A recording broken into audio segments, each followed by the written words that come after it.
اور اگر دوسرے مسالے کی طرف جائیں تو جامعۃ الازہر تک یہ جتنا بھی سفر ہے کس لیے ہے؟ قرآن فہمی کا۔ صدییں بیت گئی ہیں، آج تک کسی نے اپنا بازو اپنا ہاتھ بلند کر کے نہیں کہا ہے کہ میں اس کی تہ تک پہنچ چکا ہوں۔ اب کسی کا یہ دعویٰ نہ کرنا کہ میں اس کی تہ تک پہنچ چکا ہوں، اس بات کی دلیل ہے کہ قرآن یقیناً اعجازی کیفیت رکھتا ہے کہ اہل فکر ختم ہو جائیں گے مگر قرآن کی، مگر اس میں ایک کمال ایک حسن یہ ہے کہ جو امام صادق بھی یہ فرماتے ہیں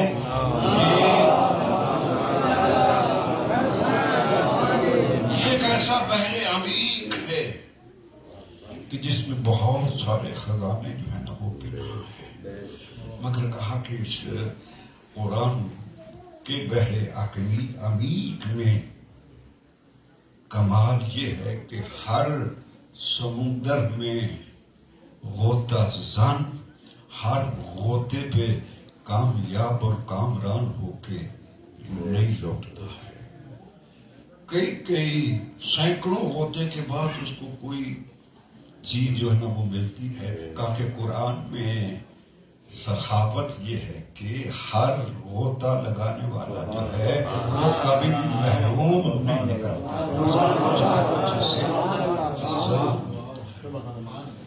اب اس قرآن کے اسلوب کو کہ الذی خلق الموت، موت کا خالق اور حیات کا خالق، یہ تقدم اور تأخر اس کی دو ہی کیفیتیں ہیں۔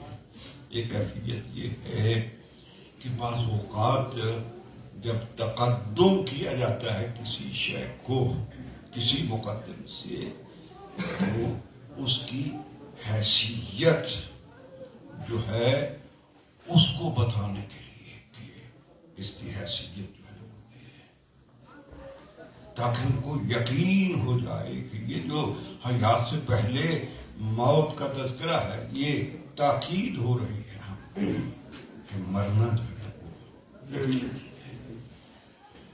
اور ایک اور بھی میری نظر میں روایت گزری کہ معصوم سے پوچھا گیا کہ یہ الذی خلق الموت والحیات، یہ تقدم اور تاخر کیا ہے؟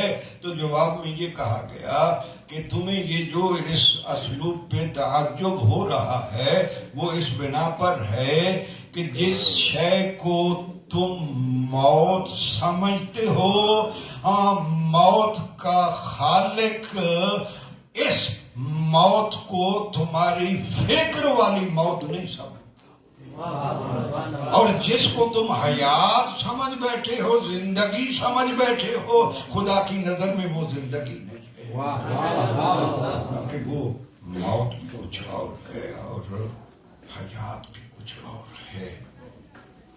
بلکہ یہ موت جس کا تذکرہ ہو رہا ہے یہ موت ایسی ہے کہ جس کے آنے کے بعد بندے کے آگے حیات جو ہے نا وہ روشن ہو جاتی ہے، اور وہ حیات بھی کون سی حیات ہے جس کو قرآن نے کہا ہے کہ مرنے کے بعد ہم تمہیں حیات طیبہ، یعنی ایک پاکیزہ زندگی، ایسی پاکیزہ زندگی، پاکیزہ اس کو کہتے ہیں کہ جس میں کسی قسم کا وائرس نہ ہو، نہ کورونا کی پرابلم ہو، نہ کسی اور شکل کہا کہ پاکیزہ زندگی۔ شرط یہ ہے کہ تمہارا عمل اس قابل ہو۔ موت ہے کیا؟ قرآن نے اس موت کو ایک راہ کا، ایک جادہ کا، ایک راستہ کا جو ہے نا وہ تصور کیا ہے کہ وہی جو سورہ جمعہ میں الحمدللہ آپ جمعہ پہ تلاوت کرتے ہیں کہ خداوند عالم نے سب سے پہلے تو ان لوگوں سے کہا کہ اگر تم یہ گمان کرتے ہو کہ ہم اللہ کے قریب ہیں فتمنوا الموت، پھر تم موت کی تو تمنا کرو، خواہش کرو. یعنی تمنا موت کو صداقت کی دلیل قرار دیا ہے. تمنا کرو موت کی. پھر خود کہتا ہے کہ نہیں، ولا یتمنون، مجھے معلوم ہے تم کبھی بھی موت کی تمنا نہیں کرو. کہا کیوں نہیں کرو گے؟ اس لیے کہ موت وہ راہ ہے کہ فَإِنَّهُ مُلَاقِيكُمْ، کہ جو سڑک، جو راستہ، جو جادہ جو ہے وہ بندے کو خدا سے ملا دیتا ہے. کہا کہ یہ موت ایک راستہ ہے، ایک راہ ہے. اور یہ بھی آپ جانتے ہیں کہ راستے پہ چلنے والا ہر مسافر جو ہے وہ منزل مقصود تک نہیں پہنچ پاتا. کہ جو اس نے معین کیا ہے جہاں اس نے جانا ہے، اس جگہ پر، اس مرکز پر، اس طلب پر نہیں پہنچ پاتا. اور بعض ایسے ہیں کہ جو ارادہ کرتے ہیں وہ منزل پر پہنچ جاتے ہیں. یہ بنا ہے کہ اس موت کو دو حصوں میں تقسیم کیا ہے. ایک موت شہادت کی موت ہے، اور ایک موت جو ہے وہ ہلاکت کی موت ہے. ہلاکت کس چیز کا نام ہے؟ محروم ہونے کا. کیونکہ جو طلب تھی، جو خواہش تھی، وہ پوری بھی ناکام ہو جائے گا. اور ایک موت جو ہے وہ شہادت کی موت ہے. اور شہادت کیا ہے؟ سرفرازی ہے. سرفرازی کیا ہے؟ کہ منزل مل گئی ہے اس کو. یعنی جو کامیاب اس کے لیے شہادت، اور جو منزل تک نہیں پہنچا اس کے لیے ناکامی ہے، اس کے لیے ہلاکت ہے.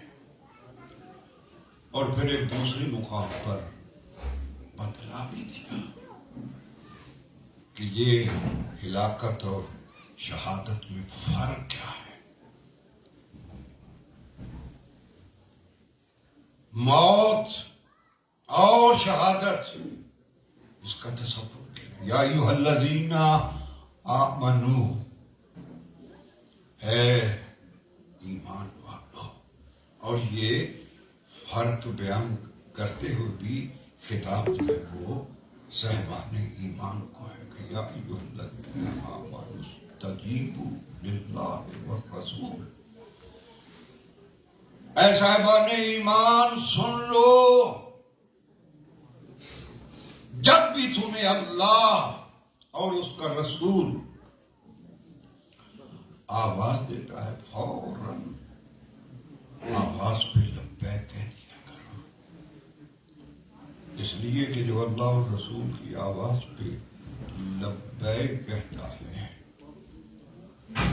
تو خدا اس کو زندگی عطا کرتا ہے، اس کو حیات عطا کرتا ہے. یعنی کیسی تفریق بتلا دی کہ جو اللہ اور رسول کی آواز پہ لبیک کہے، اور لبیک کہنے کے بعد اگر وہ اس کا جسم اور اس کی روح میں تفریق بھی آ جائے تو وہ مرتا نہیں ہے، اس کو حیات عطا کر دی جاتی ہے. اور جو اللہ اور رسول کی آواز پہ لبیک نہیں کہتا ہے، خاموش ہو جاتا ہے، پھر ان میں اگر اتنی قوت آ جائے کہ پہلے وہ بڑھاپے کے عالم میں چل نہیں سکتے تھے، مگر اللہ کے رسول نے بلایا ڈرتے ہوئے، ان میں اتنی قوت آئی کہ وہ پہاڑوں پہ چڑھ گئے. پہاڑوں پہ چڑھنے کے بعد ادھر دیکھتے ہیں اپنے ساتھیوں کو اور دیکھ کے کہتے ہیں کہ کاش تم بھی آ جاتے ہمارے پاس، ہمارے ساتھ تم بھی آ جاتے تو آج تمہیں یہ دن نہ دیکھنا پڑتا کہ تمہارا خون بہہ گیا ہے، تمہارے اعضاء گھوڑوں کی ٹاپوں سے پامال ہو گئے ہیں۔ ابھی یہ سوچ ہی رہے تھے اور اپنے کارناموں پر اپنے آپ کو خود ہی داد دے رہے تھے کہ ادھر سے آواز آئی، اے خبردار، جو اللہ کی راہ میں قتل ہوتے ہیں ان کو مردہ نہیں کہنا ہے، ان کو مردہ نہیں کہنا ہے، وہ مردہ نہیں، انہوں نے لبیک کہی ہے۔ اور پھر جب ان کو یہ آواز آئی ہے جن کا خون بہہ گیا ہے وہ مردہ نہیں، اور جو بھاگنے والے ہیں وہ مردہ نہیں، کہا کہ نہیں، خداوند عالم ان کی حوصلہ افزائی کے لیے، احترام کے لیے کہہ رہا کہ وَلَا تَقُولُوا لِمَن يُقْتَلُ فِي سَبِيلِ اللَّهِ، کہ جو اللہ کی راہ میں قتل ہوتے ہیں ان کو مردہ نہیں کہنا ہے۔ کہا مر تو گئے ہیں مگر یہ ان کا ایک ریکارڈ ہے کہ انہیں مردہ کہنا نہیں ہے۔ پھر آواز آئی وَلَا تَحْسَبَنَّ الَّذِينَ قُتِلُوا فِي سَبِيلِ اللَّهِ، جو اللہ کی راہ میں قتل ہوتے ہیں ان کے بارے میں سوچنا بھی منع ہے کہ یہ مر گئے، یہ نہیں مرے۔ گویا اصل زندگی اللہ الرسول کی آواز پہ لبیک کہنا ہے۔ یہی بات ہے کہ کون اس کو دلیل بنا سکتا ہے کہ جس کو اتنا یقین دلا دیا جائے، اتنا یقین کہ مجھے معلوم ہو کہ آگے گڑھا ہے، اگر میں نے اس میں قدم رکھا تو گر جاؤں گا، اور گرنے کے بعد کیا ہوگا؟ مر جب کو موت آ جائے گی۔ تو دیکھتے ہوئے یقین رکھتے ہوئے کہ یہ موت ہے تو یقیناً وہ خودکشی میں آئے گی۔ کہ جب تمہیں معلوم ہے کہ میں گرا مر جاؤں گا تو کیوں قدم رکھا؟ مگر ایک ایسی منزل ہمارے سامنے آتی ہے کہ ایک شخصیت کسی کو بلا کے کہتی ہے کہ ہم جا رہے ہیں اور آپ نے ہماری جگہ پہ لیٹنا ہے، آپ نے ہماری جگہ پہ لیٹنا ہے۔ کیوں؟ کہا مجھے یہ خبر نہیں ہے۔ کہنے کون لگا ہے؟ وہ کہہ رہا ہے کہ جس کو ابو جہل جیسا جاہل بھی کہتا ہے کہ تو صدیق بھی ہے اور تو امین بھی ہے، کہ تو نے کبھی دعوی نبوت تو بات کی بات ہے، وہ پہلے کہہ رہے تھے تو نے کبھی جھوٹ نہیں بولا، کبھی امانت میں خیانت نہیں کی ہے، وہ کہہ رہا ہے۔ اور ساتھ یہ کہہ رہا ہے کہ یہ بھی میں اپنی طرف سے نہیں، میرے خالق نے مجھے کہا ہے، میرے معبود میرے رب نے یہ کہا ہے کہ آج اس بستر پہ تو نے نہیں سونا، اگر سوئے گا تو مشرکین نے طے کر لیا ہے، وہ تجھے قتل کر دیں گے۔ میں جا رہا ہوں اور آپ میری جگہ پر لیٹ جائیں۔ یہ کمال علی ہے، وہ اللہ نے پوری دنیا میں دیکھا ہے، اور اس دور میں تو ہم نے بہت ہی دیکھا ہے جب سے یہ دہشت گردی چلی ہے۔ جان بچانے کے لیے بھیس بدلے جاتے ہیں، جان دینے کے لیے بھیس نہیں بدلا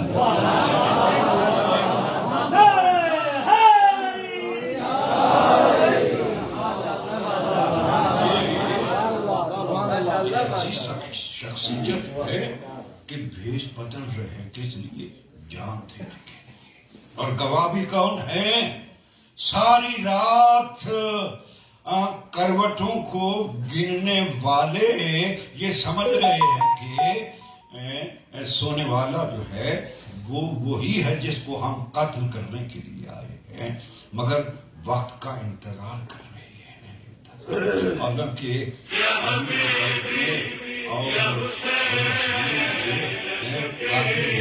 یقیناً فرق تھا، مگر جب علی لیٹے ہیں ہر روز مشرکین دیکھنے والے پہچان نہیں رہے ہیں۔ معلوم ہوا کہ وہ بھی مشاہدہ کروایا جا رہا تھا کہ جب علی مسند رسالت پر بیٹھتا ہے یا لیٹتا ہے تو پھر محمد کے قد میں اور علی کے قد میں تفریق نہیں ہوا۔ اتنا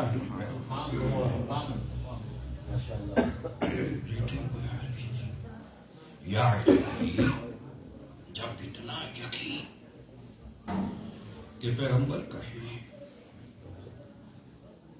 اور ساتھ کہے کہ مجھے اللہ نے دیکھا ہے، تو پھر آپ عموماً ہم کہہ دیا کرتے ہیں کہ سو گئے، جب یہ کہانی بیان کرتی ہے کیا بیان کرتی ہے کہ علی سو گئے؟ نہیں، یہ تو طے ہے کہ خدا کسی کو بھی کسی ایسے عمل کا حکم ہی نہیں دیتا جو عامل کے اختیار میں نہ ہو۔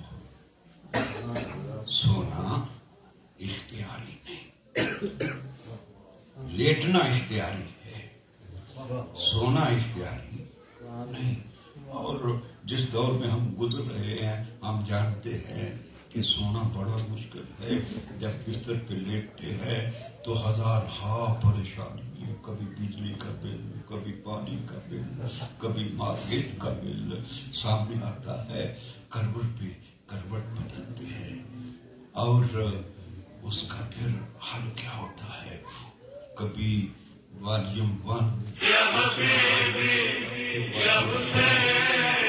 اس سے بھی کام نہیں چلتا، اور وہ بھی اس لیے کہ اس کے کھانے سے باڈی میں تھوڑا سا سکون، اور جب سکون آ جاتا ہے تو پھر نیند بھی آ جاتی ہے۔ اب کمال علی اتنا ہے کہ حکم لیٹنے کا ہے، مگر لکھنے والے مورخ نے کہا کہ لیٹا نہیں، سویا ہے، اور سویا بھی اس انداز سے ہے کہ شاید کروٹ بھی نہیں بدلی کہ مشرکین کو علم نہ ہو سکا کہ سونے والا کون ہے۔ وہ یہی سمجھتے رہے کہ محمد ہے۔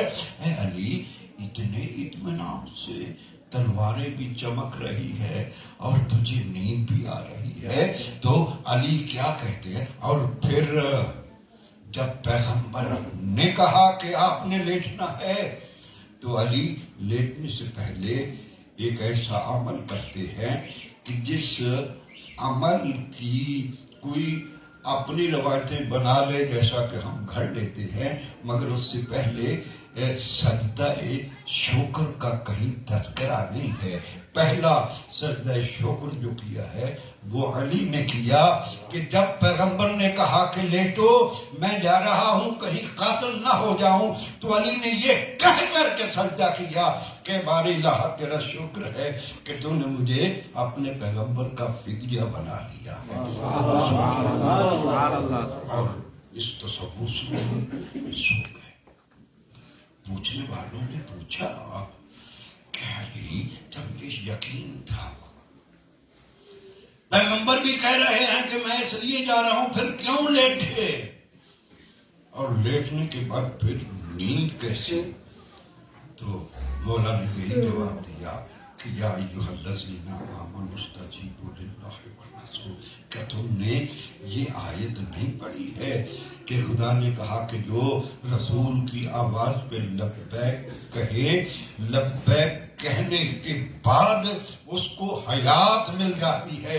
جب مجھے حکم ہوا تو پھر میں نے یہ کہہ کر کے مسند پیغمبر پہ اپنے آپ کو جلوہ فروز کیا کہ علی، آج بستر پہ سونا تیرے لیے حیات ہے اور نہ سونا تیرے لیے موت ہے۔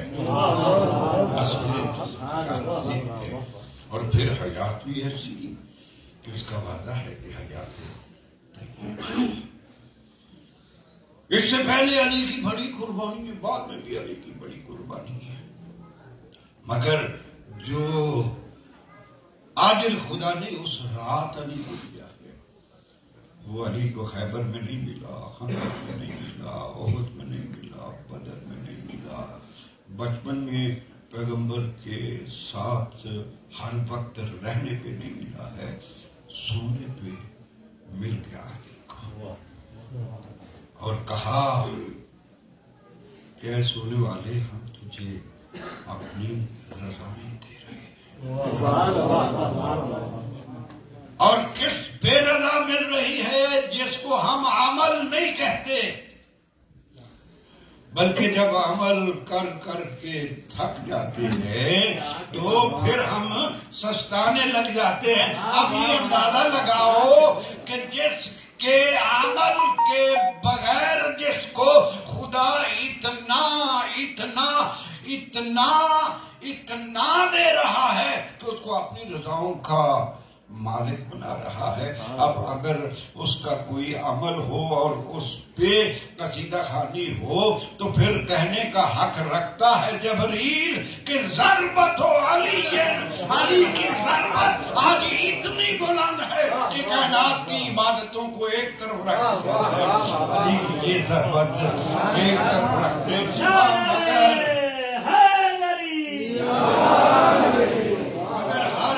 ایک بات پہ ہر شاعر کے شعر پہ جب داد دی جاتی ہے تو ہر بندہ اپنی چاہت کے مطابق، اپنی ضرورت کے مطابق، اپنی حیثیت کے مطابق میں کہا کرتا ہوں کہ علی تیرے اس عمل پہ ہماری طرف سے جو داد ہے نا، جو تم نے ہمیں سرفرازی عطا کی ہے، ہماری داد یہی ہے کہ پوری دنیا کے مسلمان سپیکروں پہ کھڑے ہو کر یہ آوازیں کستے رہے کہ الصلاۃ خیر من النوم، نماز سونے سے بہتر ہے۔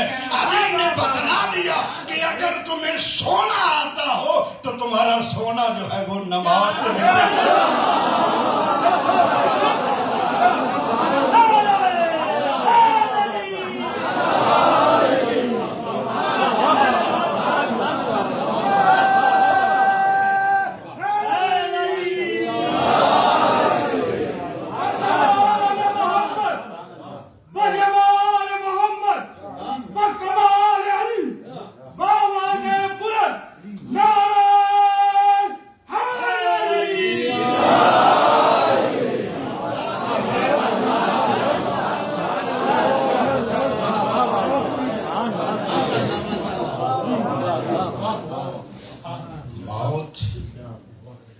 نام ہے حکم پیغمبر سے انحراف، اور زندگی نام ہے حکم پیغمبر پہ لبیک۔ اب میرے لیے جو مشکل ہے وہ یہ ہے کہ اپنے طور پہ مجلس کا میں نے ابھی اسٹارٹ کیا ہے،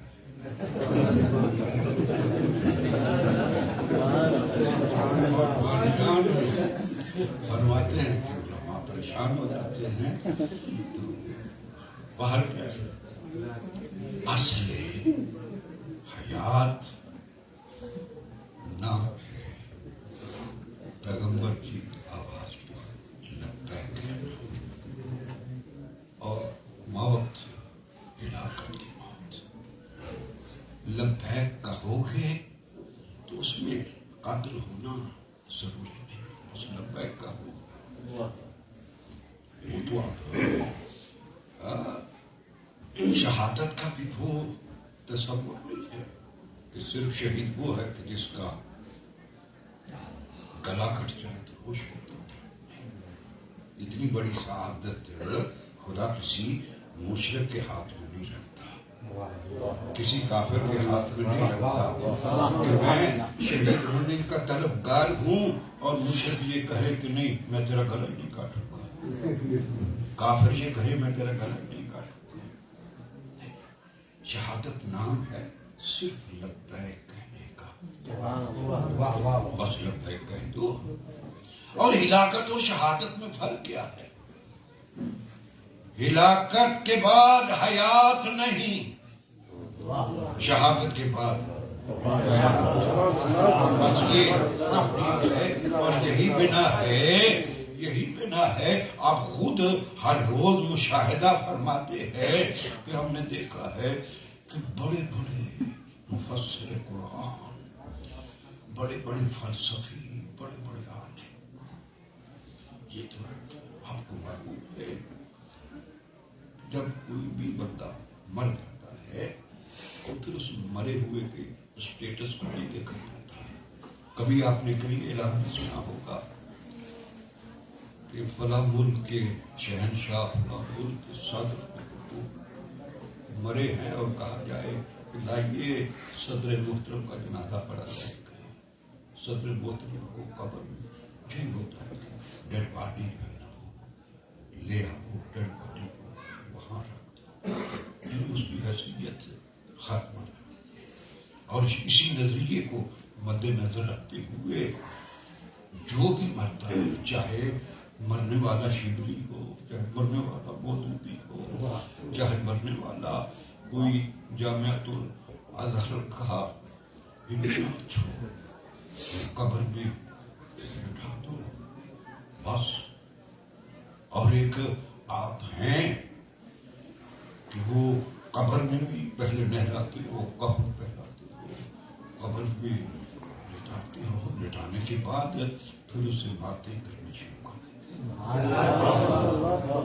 باتیں، اور صرف باتوں کی حد تک ہی نہیں، اسماع ہی نہیں، ذات افہام بھی کہا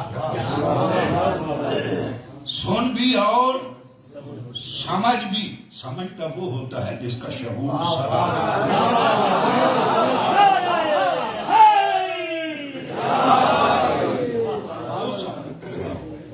اور پھر آپ تو عرب ملک میں رہ رہے ہیں، عربی سے آگاہ ہے، ہمیں معلوم ہے، ہم دیہات کے لوگ ہیں، ہم ایسے لوگوں کو بھی جانتے ہیں کہ جن کو عربی سے کوئی آگاہی نہیں، بڑی مشکل سے کلمہ بھی یاد کروایا جاتا ہے، وہ بھی مرتے ہیں تو ان کو بھی جھنجھوڑ کے اسمع سن افہام سمجھ۔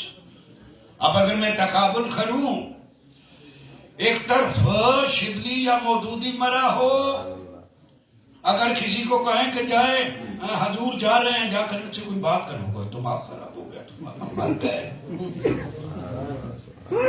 وہ نہ سنتے ہیں نہ سمجھتے ہیں۔ اور دوسری طرف جس کو عربی آتی نہیں تھی، کہتے ہیں کہ جاؤ اس سے عربی میں بات کرو، یعنی وہاں عالم مرے تو کہتے ہیں کہ بس کچھ نہیں، یہاں ملنگ مر جائے کہتے ہیں کہ اس سے عربی میں گفتگو کرنی ہے، اور سمجھ بھی لے۔ معلوم ہوتا ہے موت کچھ اس طرح کی ہے، وہاں عالموں کو بے شعور بنا دیا گیا ہے اور یہاں جاہلوں کے شعور کو بلند کر دیا گیا ہے۔ وہاں سن بھی لے اور سمجھ بھی لے۔ بات کیا ہے؟ بات یہ ہے کہ موت کے بعد حیات اس کو ملتی ہے جس نے رسول کی آواز پہ لبیک کہا ہو۔ جو لبیک کہتے ہیں ان کو زندگی ملتی ہے، جنہوں نے لبیک نہیں کہا وہ شعور رکھنے کے بعد بے شعور ہو جاتے ہیں۔ پیغمبر نے آواز دی تھی، خدا نے آواز دی تھی کہ کلا اسألکم علیہ اجرا مودۃ فی القربی، میرے قریبیوں سے مودت رکھنا ہے۔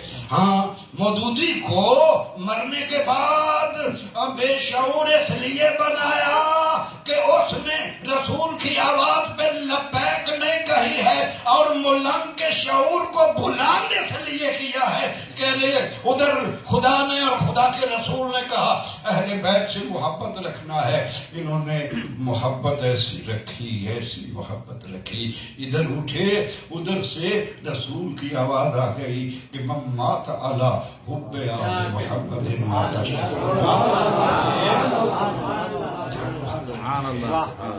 یہ شعور رکھتا ہے، یہ شہید کہتے ہیں اس کو ہے کہ جس میں شعور ہو، جو شاہد ہو، گواہ ہو۔ محترم، مرنا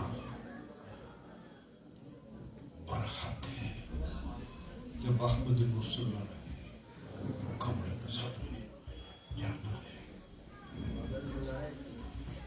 اور یہ سانحات ناقابل برداشت ہوتے ہیں۔ یہ وہی جانتا ہے جس کا بیٹا اس دنیا سے اٹھے، یہ وہی بیٹا جانتا ہے جس کا باپ سے اٹھے۔ رویا بھی جب جاتا ہے وہ اپنی محرومیوں پہ، رویا جانے والے کون یاد رکھتا ہے، ایک دن دو دن وہی، مگر اس موت کو آسان کر دیا ہے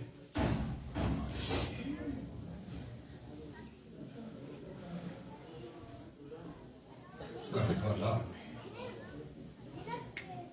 اور یہ چیزیں برداشت سے باہر نہیں سکتی۔ یقیناً جو مرحوم اس دنیا سے گئے اس کے سارے رشتے موجود کی فطرت ہے، بیٹے بھی ہوں گے، بیٹی بھی ہوں گے، بھائی بھی ہوں گے، بہنیں بھی ہوں گے، دوست بھی ہوں گے، ساتھی بھی ہوں گے، مگر جب ہم کسی بھی مرحوم کے سراہانے پہ کھڑے ہوتے ہیں دکھ ضرور ہوتا ہے، مگر کچھ تسکین بھی مل جاتی ہے کہ جب ہم اس کو غسل دیکھیں، اس کو قبر دیکھیں، بڑی عزت سے اس کو اٹھا کے قبر کی طرف لے جاتے ہیں تو خیال آ جاتا ہے ایک ایسے گھر کا خیال کہ جو دنیا میں سب سے عظیم، جن گھروں کے لیے خدا نے بھی کہا کہ ان گھروں کو بلند رکھنا ہے، اس گھر میں کبھی بھی کوئی جنازہ نہ ہو، باعزت نہیں۔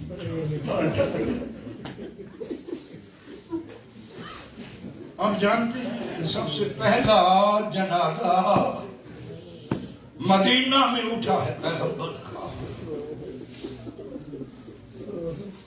نسبتیں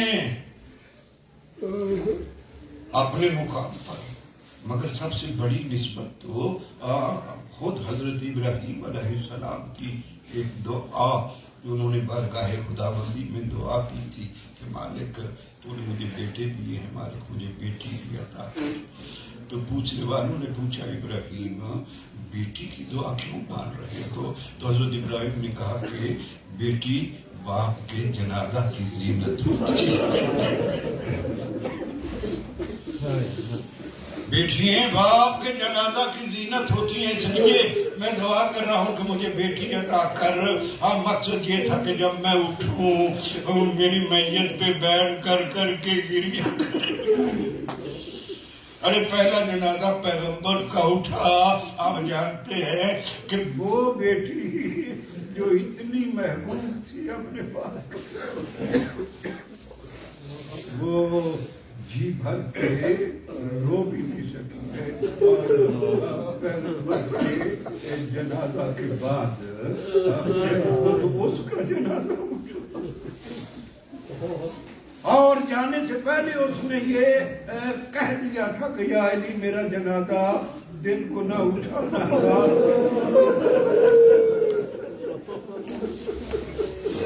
اور ساتھ یہ بھی کہہ دیا کہ میرے جنازے کی خبر نہ دینا،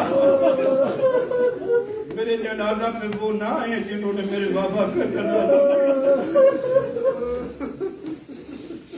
اور پھر پھر تیسرا جنازہ اسی گھر کا، اب وہ بھی اٹھا تو وہ بھی معلوم ہے آپ کو رات کی تاریکی میں اٹھا، اور اس کے بعد عجیب رنگ سے وہ جنازہ اٹھا کہ آج تک جب گھر سے میت اٹھا لی جاتی ہے تو پھر واپس نہیں لوٹا،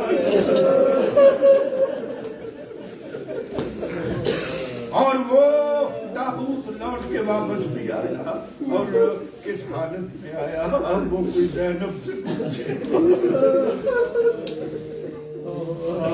مگر قسمت بڑی عجیب ہے، ایک مصیبت کے بعد جب دوسری مصیبت آتی ہے تو پہلی بھول جاتی ہے، دوسری کے بعد تیسری مصیبت آتی ہے تو دوسری بھول جاتی ہے، آخر میں ایک ایسا جنازہ بھی ہے کہ بیٹا بڑی حسرت سے کھڑا ہوا ہے، اور کھڑے ہوئے کو دیکھ کر کے جناب زینب دوڑ کے قریب آئی، یا سجاد اب تو ہی تو میرا ایک سوال ہے، سجاد میں تیرے پیشانی پہ موت کا پسینہ دیکھ، سجاد آگے سے یہی کہتے پھوپھی اماں کاش میں مر گیا، ارے پھوپھی اماں بچاؤ، پھوپھی اماں میں کھڑا ہوا اور میں اپنے بابا کے قریب نہیں جاؤں، ارے مجھ پہ واجب ہے کہ میں اپنے بابا کو غسل دوں، اپنے بابا کو قبر پہ اور ادارو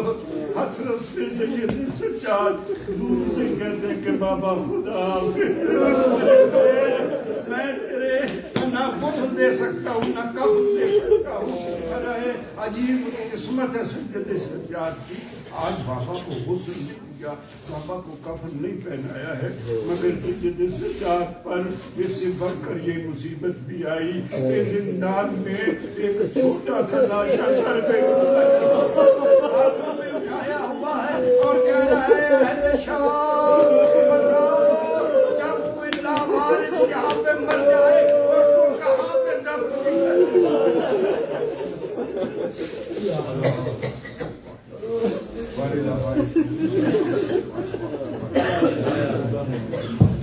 والدہ اس مجلس کا ثواب جو ہے مرحوم کی روح کو بھی صاف فرما، ورود محشر کی عزاداروں کے ساتھ شفاعت اہل بیت سب کو مستحق قرار فرما، والدہ ہمارے تمام مرحوم فرما، انہیں قبر میں آسانی عطا فرما، برزخ میں اطمینان عطا فرما، ورود محشر میں شرمندگی سے محفوظ فرما،